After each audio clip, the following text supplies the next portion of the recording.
Broadcasting Region 1. Region 1. This is BBS. Bicol Broadcasting Systems Incorporated. DWLV 91.9 MHz. Your news and music stations. BBS. Basta Bareta. Sigurado.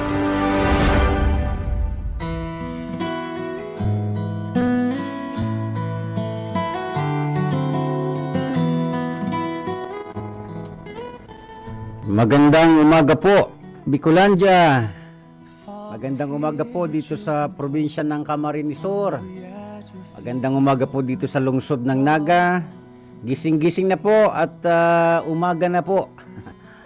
Mas maganda pong nasasanay tayong gumigising ng maaga. Ano po, kasi pagka umaga, tahimik na tahimik.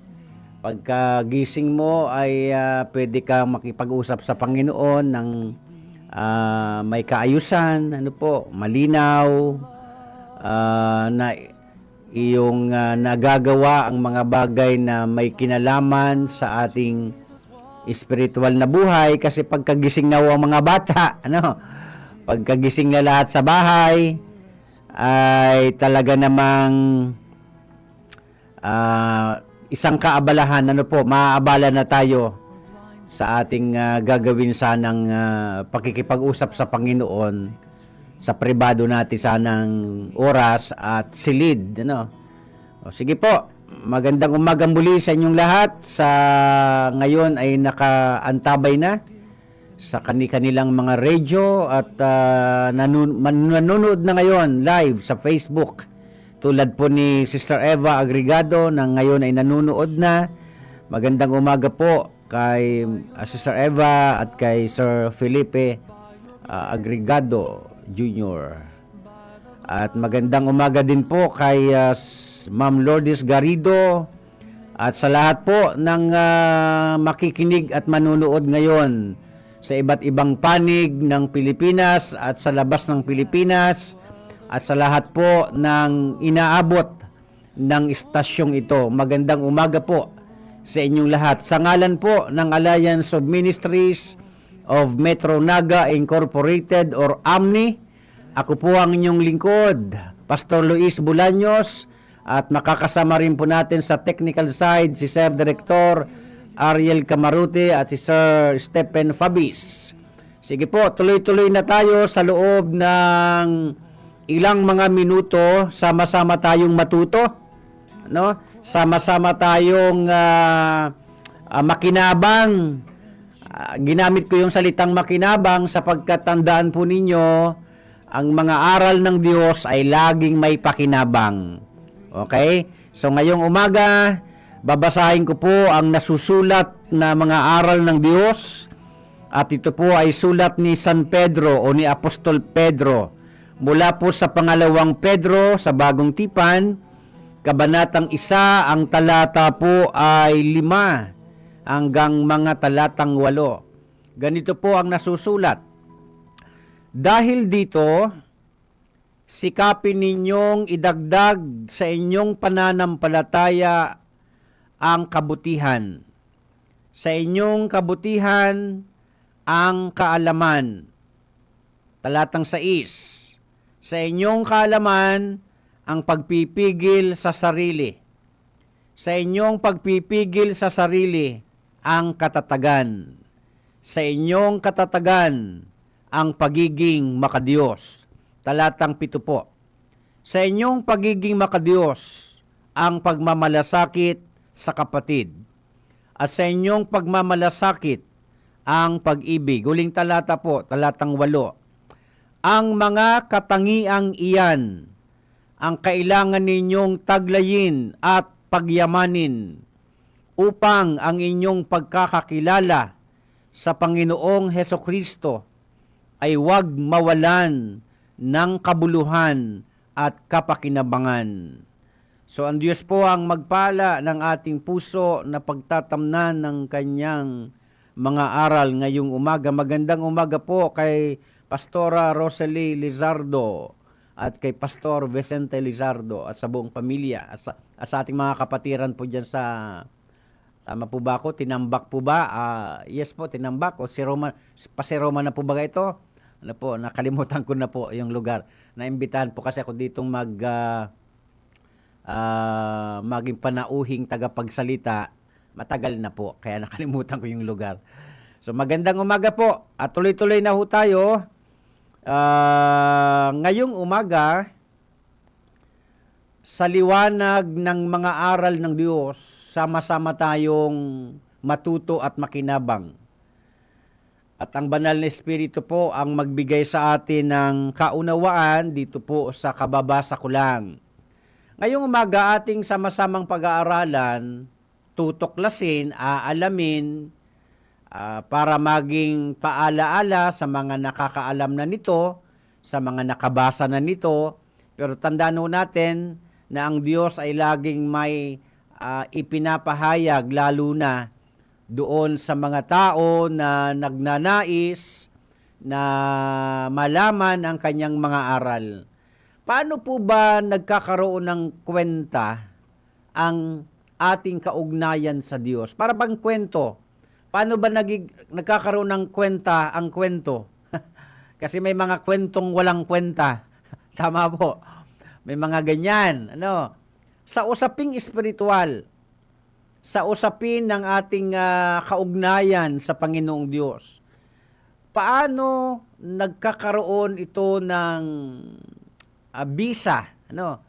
Ang ating sinasabing paniniwala sa Diyos, paano ito nagkakaroon ng halaga? At paano tayo nakikinabang dito? At paano rin nakikinabang ang iba? Dahil sa pananampalatayang mayroon tayo.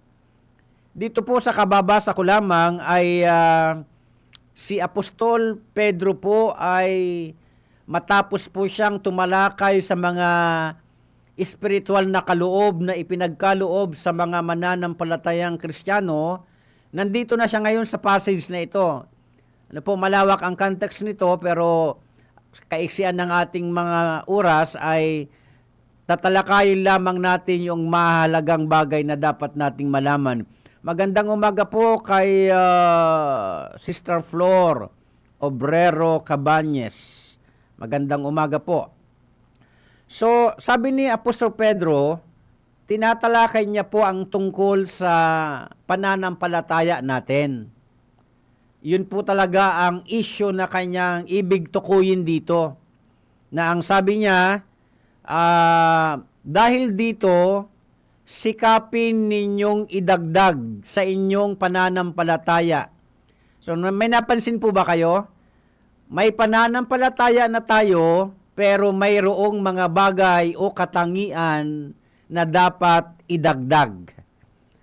Okay po, paglilinaw ho, may pananampalataya na tayo, pero ang pananampalataya na sinasabi natin ay mawawala ng kwenta o mawawala ng saysay kapag itong mga pag-aaralan natin ay wala at hindi kasama sa ating pananampalataya. Ano-ano ang mga ito? Una, ang sabi niya, dahil dito sikapin ninyong idagdag sa inyong pananampalataya ang kabutihan. So, ibig sabihin, mawawalan po pala ng saysay ang pag-aangkin natin na tayo ay may pananampalataya sa Diyos kung wala namang nakikitang kabutihan sa ating buhay. Sa pinababaw pa nga pong salin, ang pagkakasalin nito ay idagdag ninyo sa inyong pananampalataya ang kagandahang asal. Totoo naman po yan mga kaibigan, mga kapatid, mga minamahal kong mga tagapakinig, na kahit naman talaga magsabi tayo na naniniwala naman niya ako sa Diyos, may relihiyon pa nga ako di ba? Yan ang madalas na ipinagmamalaki ng tao, yung mga relihiyon na ating kinaaaniban. Pero ngayong umaga, with due respect, wala po tayong pakialam kung ano man ang ating mga relihiyon. Nakasentro tayo ngayon sa kung ano pananampalataya mayroon tayo sa Diyos. Dahil sa dami ng relihiyon. Kaya nga po baga, isa sa ibig sabihin ng relihiyon, it is a group of people with different belief. Ang mga relihiyon daw po'y grupo ng mga tao na may iba't ibang pananampalataya o pinaniniwalaan. Kaya nga lang, hindi naman yan ang ating pag-uusapan. Ang pag-uusapan talaga natin, yung pinakabuod at ibig sabihin ng relihiyon. To tie again. Ibig sabihin ng to tie again, papanumbalikin, idugtong muli yung naputol na kaugnayan ng tao sa Diyos dahil sa pagkakasala. At isa sa factor, isa sa makakatulong sa tao para maidugtong na muli ang kaugnayan ng tao sa Diyos dahil naputol ito dahil sa pagkakasala, isa po rito ang pananampalataya. Ngayon, sa mga taong sumasampalataya na sa Diyos, naidugtong na yon. Naidugtong na. Kung isa ka ng talagang totoong Christian believer o God believer o Christ believer, naidugtong na, nakabalik ka na. Dahil sa mayroong naging tulay. Ano yung naging tulay? Pananampalataya. Sumampalataya tayo sa Diyos na siya lamang ang totoong Diyos, buhay na Diyos, na makapagliligtas sa atin. Sa paiksiin ho natin. Ngayon, nakabalik ka na. Ano ngayon? Yung kasi ang problema natin kung mapapansin natin kahit sa social media o sa mga kung saan man tayo napupunta, madalas ko pong naririnig ang madalas na pag-aaway-away, pagdidebate, nagdidiskusyonan, pagka ang pinag-uusapan ay pananampalataya. Tuloy, nag-aaway-away.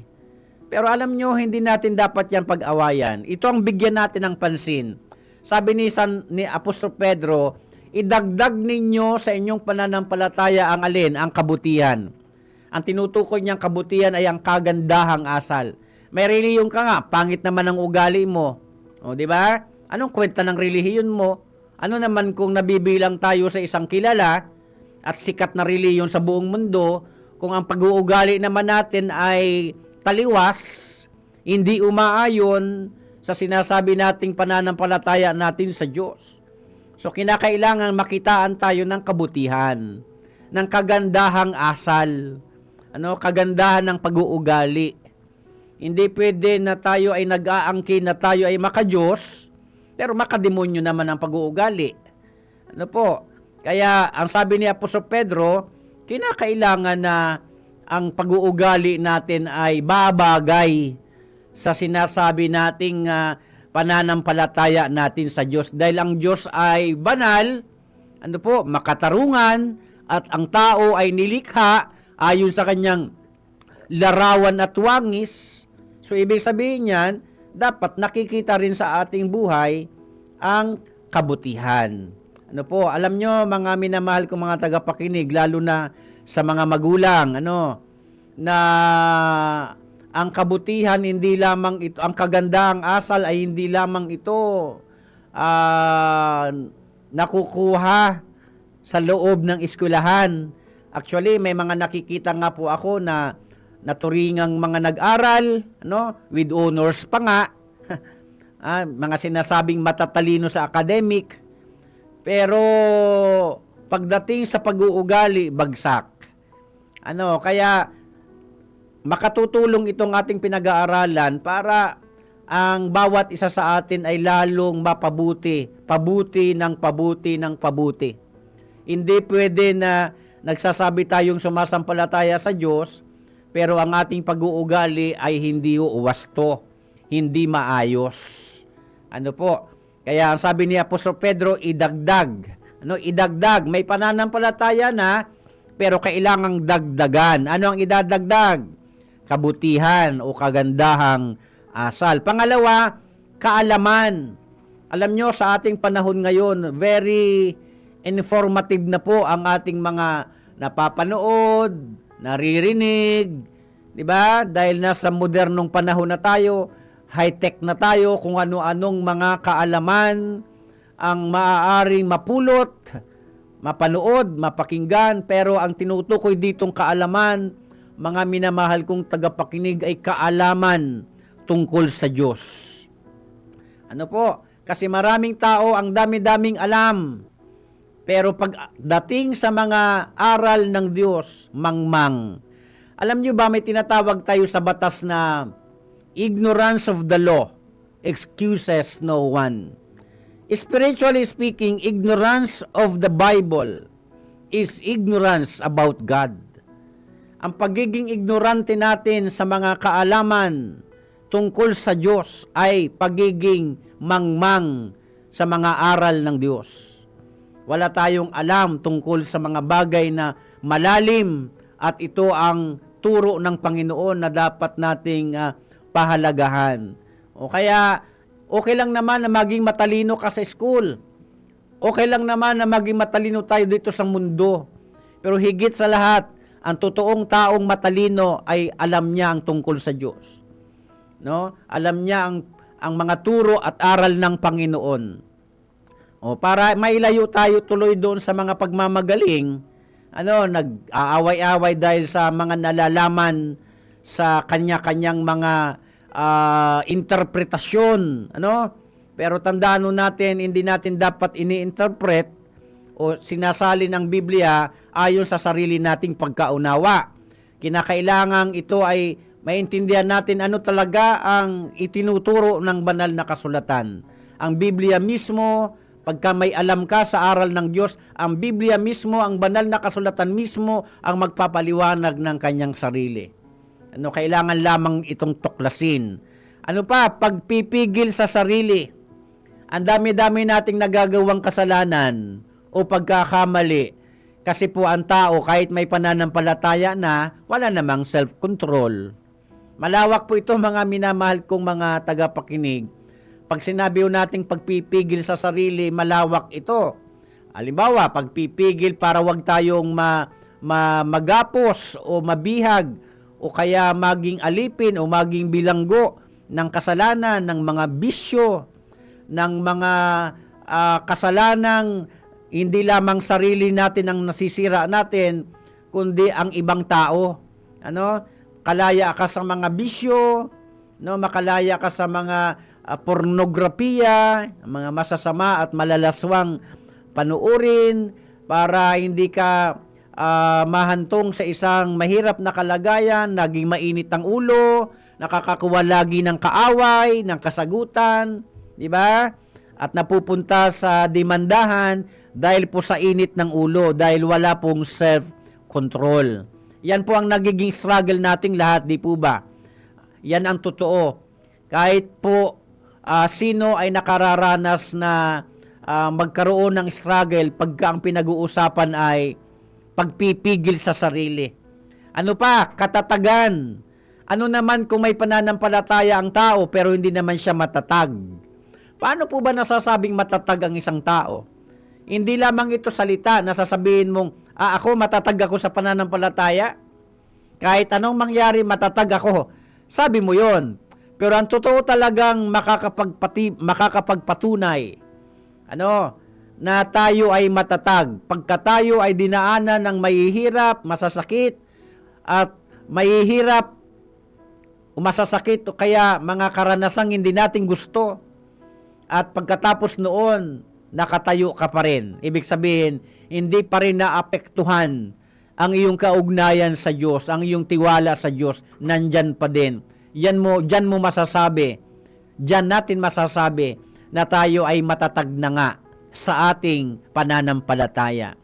Pero kung mga simpleng problema lang, ay nadadaig na tayo, ayaw nang magtiwala sa Diyos, dahil yung mga plano natin hindi nasusunod, yung mga gusto natin na hindi nangyayari, tapos may mga dumadating pang mga dagok, trahedya sa buhay, then after that, tumalikod ka sa Diyos, hindi ka matatag. Parang bahay. Paano ba nasasabing matatag ang pundasyon ng bahay?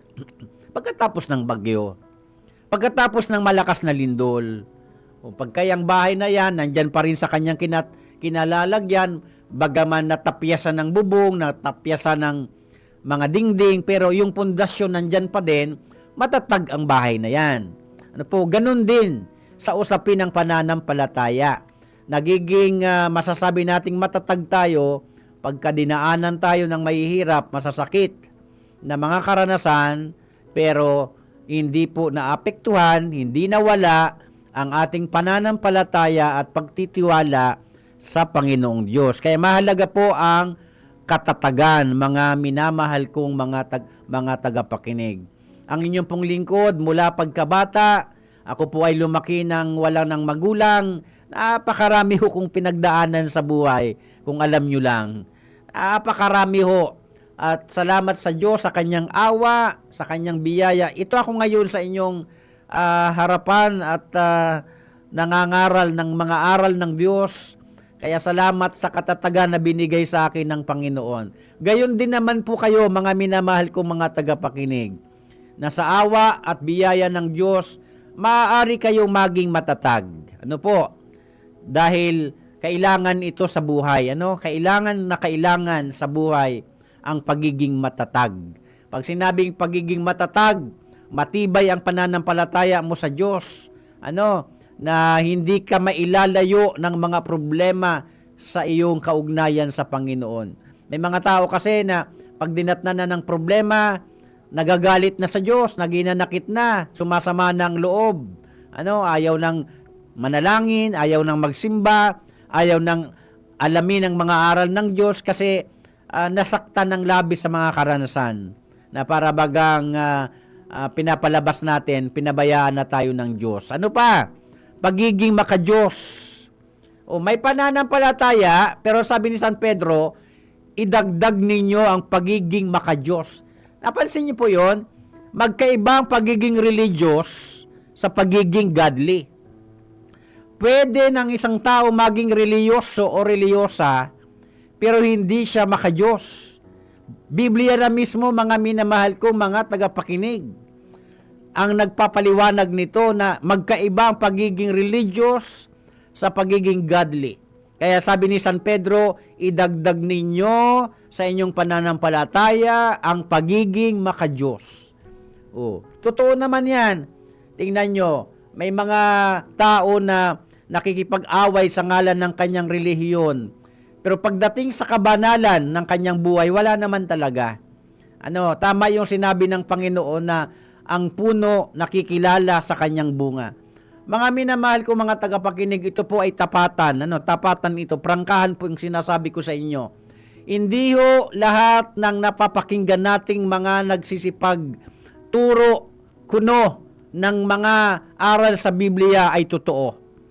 Minsan may makikita tayong mga nangangaral sa online, sa YouTube, sa Facebook, o kung saan man, for the sake of content. Para may content lang sila.